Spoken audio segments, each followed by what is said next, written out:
পটল দিয়ে এত সুন্দর নাস্তা তৈরি করা যায় আগে জানতাম না। আসসালামু আলাইকুম, welcome back to my channel my kitchen. আর আপনার স্বাগতম। চলে আসলাম আর একটি নতুন ইউনিক রেসিপি নিয়ে আপনাদের মাঝে। আশা করছি আজকের রেসিপিটা আপনাদের কাছে বরাবরের মতো ভালো লাগবে। যদি ভালো লাগে ছোট্ট একটি লাইক দিয়ে আমার ভিডিওটি দেখা শুরু করবেন। আমার চ্যানেলটি যদি সাবস্ক্রাইব করে না থাকে চ্যানেলটিকে সাবস্ক্রাইব করে রাখবেন। আজকে আপনাদের সাথে শেয়ার করবো খুবই মজাদার একটি নাস্তা রেসিপি। পটল দিয়ে এত সুন্দর নাস্তা রেসিপি হয় আগে জানতাম না। তাহলে আমি কিভাবে নাস্তাটি তৈরি করছি চলুন চলে যাই মূল রেসিপিতে। এখানে আমি নাস্তার জন্য নিয়েছি 4টা পটল। পটলগুলো আগে থেকে আমি একটু ধুয়ে নিয়েছি। এবার আমি একটা ছুরি দিয়ে উপরের যে সবুজ অংশটা আছে আমি এটা বেছে ফেলে দেব।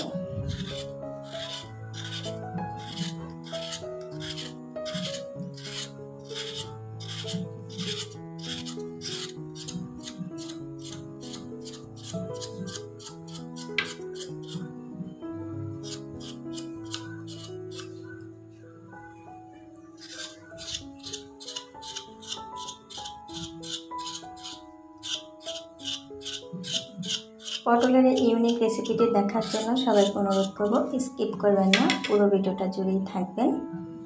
স্কিপ করলে কিন্তু বুঝতে পারবেন না আমি কিভাবে এই পটলের রেসিপিটি করেছি। তো দেখেন আমি কিন্তু পটলগুলোকে চেঁচে একদম ধুয়ে পরিষ্কার করে নিয়ে এসেছি। এবারে আমি পটলগুলোকে খুব সুন্দর মতো পাতলা পাতলা করে কেটে নেব। আমি গোল শেপ দিয়ে করে নিচ্ছি। আপনারা চাইলে কিন্তু আপনাদের পছন্দের শেপ দিয়ে আপনারা এই নাস্তাটি করে নিতে পারেন। এরকম পটলের রেসিপি আমার চ্যানেলে দেওয়া আছে, আপনারা চাইলে পটলের রেসিপিটি দেখে নিতে পারেন। তো বন্ধুরা আমি ছুরি দিয়ে এই কাজটি করছি, আপনারা চাইলে কিন্তু বটি দিয়েও এই কাজটি করে নিতে পারেন।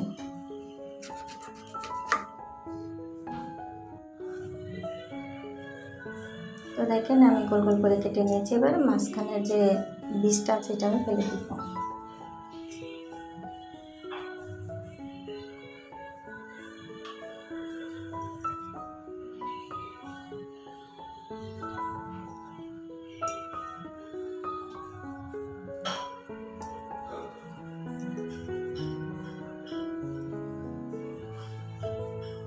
তো দেখেন আমি সবগুলো কিন্তু বীজ ফেলে দিয়েছি। আপনারা চাইলে বীজ সহ কিন্তু এই নাস্তাটি করে নিতে পারেন, তবে বীজ থাকলে কিন্তু নাস্তাটি খেতে ভালো লাগবে না। দেখেন এবারে আমি পটলের গায়ে কিন্তু লবণ দিয়ে দেব। লবণ দিলে পটলগুলো একদম সফট হয়ে যাবে।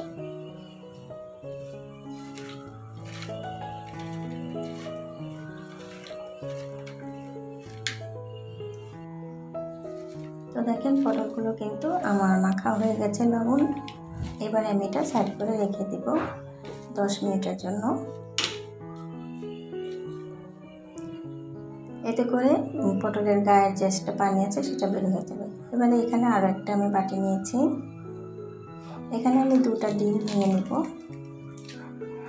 আমি 4টা পটলের জন্য কিন্তু এখানে আমি 2টা ডিম নেব, আপনারা চাইলে বাড়ি কমে নিতে পারেন।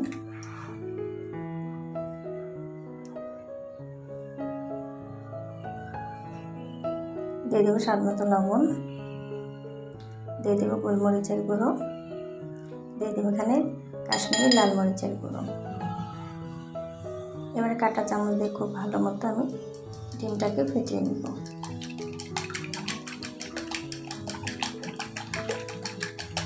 যারা দেখতে দেখতে পর্যন্ত চলে এসেছেন একটি লাইক দিতে ভুলে গেছেন, প্লিজ ছোট্ট একটি লাইক দিয়ে আমার ভিডিওটি কন্টিনিউ করার অনুরোধ করছি। আপনাদের একটি লাইক আমার ভিডিওর জন্য অনেক গুরুত্বপূর্ণ। তো দেখেন আমার ডিমটা কিন্তু ফেটানো হয়ে গেছে। এবার আমি সাইড করে রেখে দিয়ে আমি এখানে নিয়ে নিচ্ছি চিজটাকে আমি গ্রেটার দিয়ে গ্রেট করে নিচ্ছি।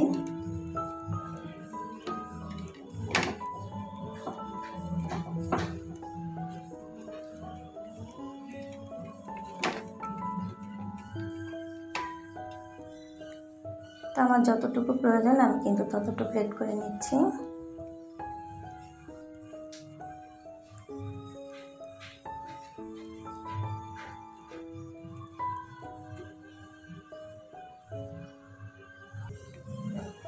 তো বন্ধুরা এটা দেখেন গ্রেট করা হয়ে গেছে। এটা সাইড করে রেখে দিয়ে আমি এখানে একটা আলু গ্রেট করে নিচ্ছি।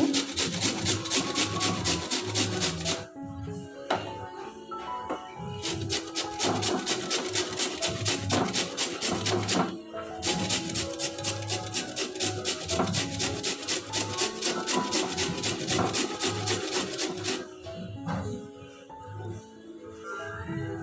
দেখেন আলুটাও খুব সুন্দর মতো আমি গ্রেট করে নিয়েছি একদম কুচি করে। এবার আলুগুলোকে আমি ভালো মতো পানি দিয়ে ধুয়ে নিব। এবারে আমি ডিমের যে মিশ্রণটা করে রেখেছিলাম সেখানে আমি দিয়ে দিচ্ছি আলুটাকে আমি খুব ভালো মতো পানি দিয়ে ধুয়ে নিয়েছি। এটা যে একটা কালো কষ থাকে সেটা কিন্তু অবশ্যই ধুয়ে নিতে হবে। এবার দিয়ে দিচ্ছি চিজ।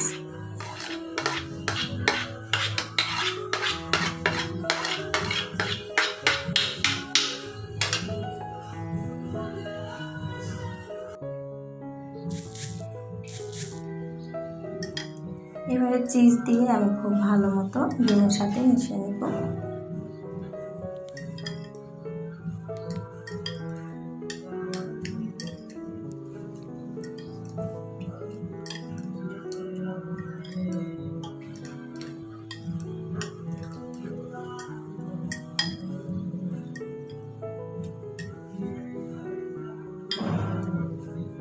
তো দেখেন মেশানো হয়ে গেছে। এবারে আমি যে পটলে লবণ মেখে রেখেছিলাম সেই পটলগুলো আমি খুব ভালো মতো হাত দিয়ে চেপে চেপে পটলের গায়ে যে এক্সট্রা পানি আছে সেই পানিগুলোকে বের করে নিতে হবে। আপনারা যারা এখন এই পর্যন্ত এই পটলের স্ন্যাক্সটি আপনারা তৈরি করেন না, অবশ্যই আমার ভিডিওটি ফলো করে কিন্তু আপনারা বাসায় তৈরি করতে পারেন। তো দেখেন আমি 2 হাত দিয়ে খুব ভালো মতো চেপে চেপে পানিগুলোকে বের করে নিচ্ছি। চাইলে আপনারা টিস্যু দিয়েও কিন্তু পানিটাকে শুকিয়ে নিতে পারেন।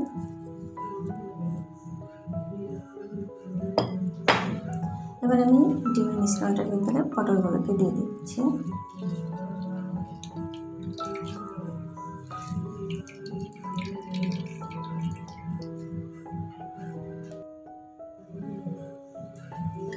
এবার আমি খুব ভালো মতো সেই ডিম আলু চিজের সাথে এই পটলটাকে মিক্স করে নিচ্ছি।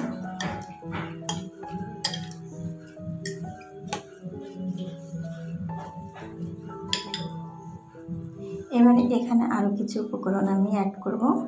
দিয়ে দিচ্ছি এখানে ময়দা, দিয়ে দিব কর্নফ্লাওয়ার,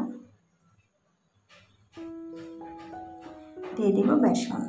এখানে কর্নফ্লাওয়ার পরিবর্তে আপনারা কিন্তু চালের গুঁড়োটা ব্যবহার করতে পারেন। এবারে সব উপকরণগুলো আমি ভালো মতো মিক্স করে নিব।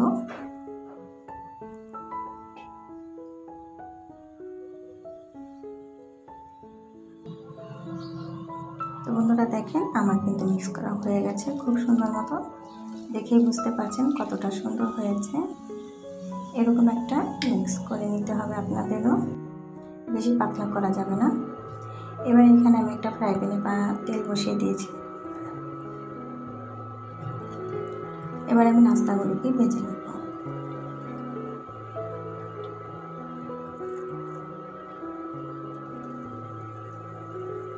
বন্ধুরা প্রতিদিন আমার ভিডিও দেখেন কিন্তু আমার চ্যানেলটি যদি সাবস্ক্রাইব করে না থাকে অবশ্যই আমার চ্যানেলটিকে সাবস্ক্রাইব করে রাখবেন। এরকম নতুন নতুন রেসিপি পাওয়ার জন্য পাশে থাকা বেল আইকনটি প্রেস করে রাখবেন। যখন আমি নতুন নতুন রেসিপি ছাড়ব সবার আগে নোটিফিকেশন আপনার কাছে চলে যাবে। আমার সুযোগ করে আপনার পছন্দের রেসিপিটি দেখে নিতে পারেন। এবার নাস্তাগুলোকে খুব সুন্দর মতো উল্টিয়ে দেবেন।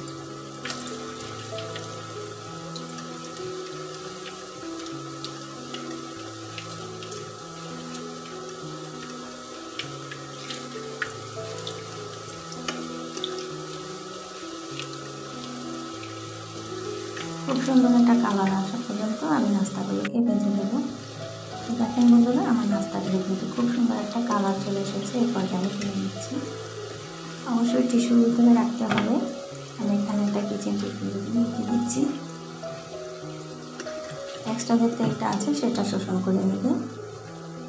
আর এই নাস্তাটি খেতে যে এত অসম্ভব মজা হয়েছিল কি বলবো। এরকম পটলের রেসিপি কিন্তু আমার চ্যানেলে দেওয়া আছে, খুবই ভাইরাল একটি রেসিপি।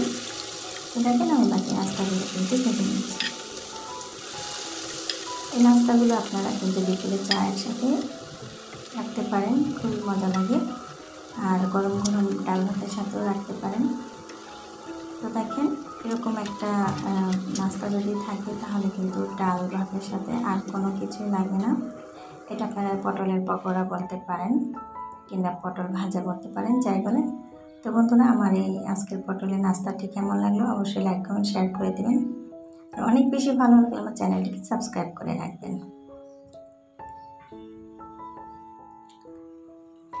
তো দেখেন দেখতে কতটা সুন্দর হয়েছে, আর খেতেও কিন্তু মাশাআল্লাহ দুর্দান্ত ছিল। এতক্ষণ ধৈর্য ধরে আমার ভিডিওটি দেখার জন্য সবাইকে অসংখ্য ধন্যবাদ। দোয়া ভালোবাসা রইল, আপনি আমার জন্য দোয়া করবেন, আমি আপনাদের জন্য দোয়া করব। নতুন কোনো রেসিপিতে আবারও দেখা হবে। সে পর্যন্ত সবাই ভালো থাকবেন, সুস্থ থাকবেন। আল্লাহ হাফিজ। আসসালামু আলাইকুম।